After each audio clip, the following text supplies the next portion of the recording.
अस्सलाम वालेकुम रहमतुल्लाहि व बरकातुहू। हमारे बहुत सारे साथी ने ये कमेंट्स किया या जानने की कोशिश की, ख़ास करके वो लोग जो इस्लाम का पैगाम लोगों तक पहुंचा रहे हैं और या पहुंचाना चाहते हैं ताकि इस्लाम से रिलेटेड जो मिसकंसेप्शन हो दूर हो। तो उन्होंने कई बार सवाल किया कि भाई आपने नौकरी क्यों छोड़ी, नौकरी करते हुए भी आप ये काम कर सकते थे, इस्लाम का पैगाम पहुंचा सकते थे, इस्लाम की मिसकंसेप्शन दूर कर सकते थे। तो ये बड़ा अच्छा सवाल है और इसका जवाब मैं आपको बताऊंगा इस वीडियो में। तो ये एक इवेंट्स है कि मैं अपने ऑफिस जो है बस से जाया करता था और करीब 3 से 4 घंटे की जर्नी थी दिल्ली की। हमारी ऑफिस गुड़गांव में थी और शाहीन बाग से अप डाउन करीब 3 से 4 घंटे डेली लगते थे। तो मैं ये टाइम अल्हम्दुलिल्लाह यूटिलाइज करता था और मेरी जो ज़्यादातर पढ़ने का जो मौका मिलता था वो इसी टाइम में मिलता था। ये हमारे लिए सॉलिड टाइम था 3 से 4 घंटा। और अगर कोई मुझसे बात करने वाला मिल जाता था, कोई रिलीजियस टॉपिक पे बात करना चाहता था, कोई इशू समझना चाहता था, कोई इस्लाम से मुतल्लिक कोई सवाल कोई करता था, तो फिर मैं उनसे बातें भी करता हुआ जाता था।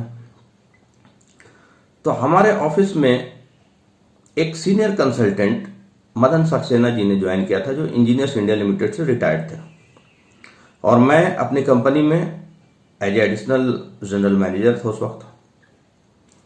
तो सक्सेना साहब लखनऊ से आए थे और उनके जहन में इस्लाम को लेकर के बहुत सारी गलतफहमियां थी, बहुत सारी। और एक तरह से वो इस्लाम को काफ़ी नापसंद करते थे, क्योंकि इंसान के अंदर जब गलत बातें जहन में बैठ जाए तो जाहिर सी बात है उनको अपनी तस्वुरात के हिसाब से ही चीज़ें समझ में आएगी। तो हमारे जो जूनियर्स थे, मुस्लिम जूनियर्स थे, उसमें एक कलीग था फसाहत करीम करके। तो उसने मुझे एक दिन बताया कि सर हमारे बस में एक सीनियर कंसल्टेंट हैं लेकिन वो इस्लाम के खिलाफ बहुत ही गलत बयानी करते हैं। कई बार मुझे ऐसी ऐसी बातें बोलते हैं इस्लाम से खिलाफ कि मुझे बहुत नाराजगी होती है, बहुत गुस्सा होता है, दिल चाहता है कि मैं उन्हें धक्का दे दूं। यहाँ तक उसने बोला। मैं बोला यार ऐसे गलत बातें नहीं करना चाहिए, आप उनके साथ मत बैठना, मैं उनके साथ बैठूंगा। और अल्हम्दुलिल्लाह मैं उनके साथ बैठना शुरू किया। मुझे मालूम था कि वो छेड़ेंगे, क्योंकि उनकी नेचर मुझे पता लग गई थी। तो आए दिन इस्लाम से रिलेटेड कोई ना कोई टॉपिक वो छेड़ते थे और करीब 1.5 घंटे 2 घंटे की जो सफ़र होती थी तो हम लोग डिस्कशन करते हुए जाते थे। तो ये करीब सिलसिला हमारी उनसे बहुत अच्छी दोस्ती हो गई और बहुत सारे इस्लाम से रिलेटेड जितने भी बर्निंग टॉपिक्स हो सकते हैं, चाहे औरतों का मामला हो, चाहे आतंकवाद का मामला हो, चाहे किसी तरह का भी मामला हो, वो सवाल वो करते थे मैं उनका जवाब देता था।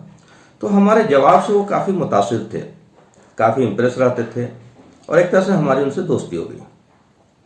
लेकिन एक दिन उन्होंने एक सवाल किया वीमेंस राइट के ऊपर, जो एक टर्निंग पॉइंट था उनके लिए भी।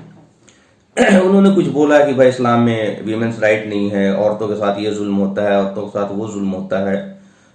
वही सारी जो गलतफहमियां उनके दिमाग में थी। तो मेरे अंदर एक ब्लंट जवाब जहन में आया और मैंने उनको बोल दिया कि sir you have no right to discuss about the women's right. तो वो बड़ा चौंके, वाई, क्यों नहीं मुझे राइट है बात करने की। हमने सर आप जानते हो कि आप जिस कंट्री में, हम जिस कंट्री में रहते हैं, this is the only nation जहां सबसे ज्यादा फीमेल फिटिसाइड होता है। फीमेल फिटिसाइड का मतलब हम औरतों को दुनिया में पैदा होने से ही रोक देते हैं, हम उसका पैदा होना ही पसंद नहीं करते।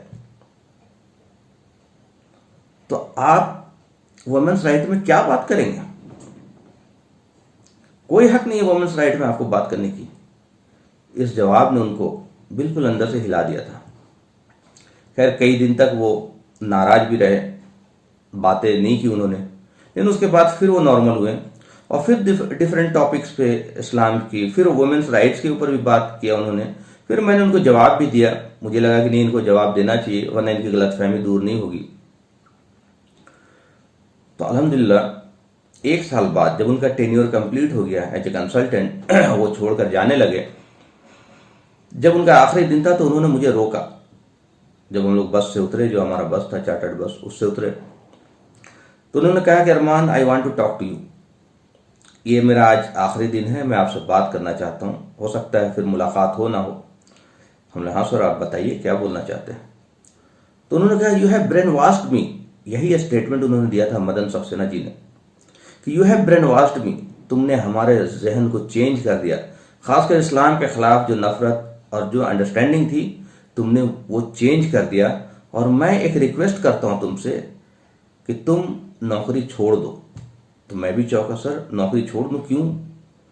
बोले इससे बहुत फ़ायदा होगा लोगों को, हिंदुओं को भी, गैर मुस्लिमों को भी और मुसलमानों को भी, क्योंकि अच्छी बात समझाने के लिए, अच्छी बात समझाने वालों की बहुत कमी है। और मैं आपसे रिक्वेस्ट करता हूं कि आप मुसलमानों को भी समझाओ और हमारे लोगों को भी समझाओ, ताकि लोगों को सही बात पहुंचे। क्योंकि उन्होंने बहुत सारी बातें ऐसी की थी जो इस्लामिक शरीयत के ऊपर थी, जैसे तलाक के ऊपर, हलाला के ऊपर, पर्दा के ऊपर। तो उन्होंने कहा कि यार ये बातें जो आप बताते हो, आम मुसलमानों की अंडरस्टैंडिंग में तो है नहीं। आम मुसलमान तो जब भी मैं सवाल करता हूँ वो अलग बहुत ही, या तो जवाब ही नहीं दे पाते या तो बड़ा बेतुका जवाब देते हैं। तो उनको लगा कि ये चीज़ें बड़ी कारगर होगी कि लोगों को ये बताएं। तो मैंने उसी दिन फैसला किया कि इस कंपनी के बाद मैं फिर अपनी जॉब ज्वाइन नहीं करूँगा। और मेरी पैकेज उस वक्त करीब 25 लाख की थी, और मैंने 2018 से, उसके बाद मैंने उस कंपनी को छोड़ने के बाद जॉब ज्वाइन नहीं किया।